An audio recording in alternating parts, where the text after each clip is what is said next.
சளி பிடிச்சு கஷ்டப்படுறீங்களா? மருந்து மாத்திரையெல்லாம் இல்லாம நம்ம உடம்புல இருக்கிற சில பாயிண்ட்ஸ வச்சு இத சரி பண்ண முடியும்னு சொன்னா நம்புவீங்களா? ஆமாங்க. வாங்க அந்த ரொம்ப பழமையான ஆனா ரொம்ப சிம்பிளான ஒரு டெக்னிக்க பத்தி பார்க்கலாம். நம்ம எல்லாருக்குமே இந்த ஃபீலிங் வந்திருக்கும். மூக்கடைச்சிக்கிட்டு, சரியா மூச்சு விட முடியாம, தலை அப்படியே பாரமா, ரொம்பவே கஷ்டமான ஒரு விஷயம் இல்லையா? ஆனா இனிமே நீங்க கவலைப்பட தேவையில்ல. இந்த மாதிரி அறிகுறிகளை சரி பண்ண நம்ம உடம்போட சக்தியவே பயன்படுத்துற ஒரு சூப்பரான வழி இருக்கு. அதுதான் அக்யூப்ரெஷர். இது உங்க உடம்ப இயற்கையாவே தன்னை சரி பண்ணிக்க ஹெல்ப் பண்ற ஒரு முறை. ஓகே, அந்த முக்கியமான பாயிண்ட்ஸ்லாம் எங்க இருக்குன்னு பார்க்கறதுக்கு முன்னாடி இத எப்படி கரெக்ட்டா செய்யணும்னு முதல்ல தெரிஞ்சுக்கலாம். இது ரொம்ப ரொம்ப சிம்பிள். வெறும் 3 ஸ்டெப் தான். ஃபர்ஸ்ட் அந்த சரியான பாயிண்ட்ட கண்டுபிடிக்கணும். ரெண்டாவது, அங்க ஒரு ஜென்டில் பிரஷர், அதாவது மென்மையா ஒரு அழுத்தம் கொடுக்கணும். மூணாவது ஸ்டெப், ஒரு 30 செகண்டுக்கு சின்ன வட்டமா மசாஜ் பண்ணணும். அவ்வளவுதாங்க. சிம்பிள் இல்லையா? சரி, வாங்க முதல் பாயிண்ட்டுக்கு போலாம்.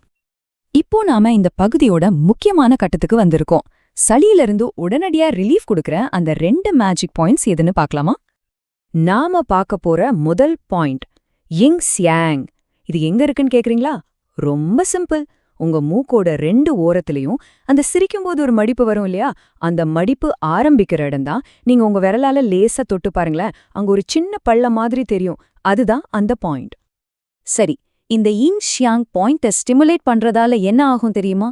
முதல்ல உங்க மூக்கடைப்பு சட்டுன்னு கிளியர் ஆகி மூச்சு விடுறது ரொம்ப ஈஸி ஆகிடும். அது மட்டும் இல்ல, இது நம்ம உடம்போட நோய் எதிர்ப்பு சக்தியையும் பூஸ்ட் பண்ணுது. இதனால சளி ரொம்ப சீக்கிரமாவே குணமாக ஆரம்பிச்சிடும். இப்போ 2வது பாயிண்ட்டுக்கு வருவோம். இதோட பேரு ஹெகு. இதுவும் கண்டுபிடிக்கிறதுக்கு ரொம்ப ஈஸி. உங்க கட்டை விரலையும் ஆள்காட்டி விரலையும் ஒன்னா சேருங்க. இப்போ ஒரு சின்ன மேடு மாதிரி ஒரு பகுதி வருது இல்லையா? அந்த மேட்டோட உச்சியில இருக்கு பாருங்க, அதுதான் இந்த ஹெகு பாயிண்ட். இந்த ஹெகு பாயிண்டோட ஸ்பெஷாலிட்டி என்ன தெரியுமா? இது ஒரு மல்டி டாஸ்கிங் பாயிண்ட் மாதிரி. சளியால வர தலைவலியா சரி பண்ணும், தொண்டவலியா அதையும் குறைக்கும், இல்ல சைனஸ் பிரஷரா அதுக்கும் நல்ல ரிலீஃப் கொடுக்கும். அதனால தான் இது ரொம்ப ரொம்ப முக்கியமான ஒரு பாயிண்ட். சரி, இப்போ இந்த அக்குப்ரெஷர் டெக்னிக்கோட எஃபெக்ட இன்னும் அதிகப்படுத்த சில சிம்பிள் டிப்ஸ் இருக்கு. அதையும் தெரிஞ்சுக்கிட்டீங்கன்னா உங்களுக்கு கிடைக்கிற ரிலீஃப் இன்னும் வேகமா இருக்கும்.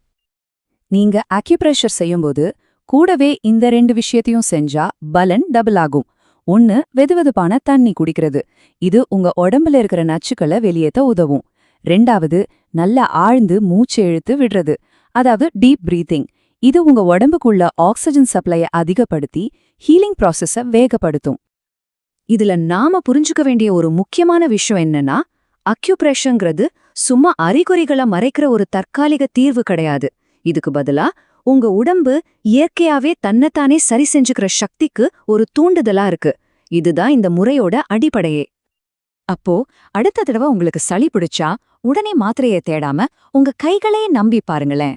இந்த சிம்பிளான டெக்னிக்ஸை ட்ரை பண்ணி உங்க உடம்போட அந்த அற்புத சக்திக்கு ஒரு சான்ஸ் கொடுங்க. அந்த வித்தியாசத்தை நீங்களே உணரும்போது கண்டிப்பா ஆச்சரியப்படுவீங்க.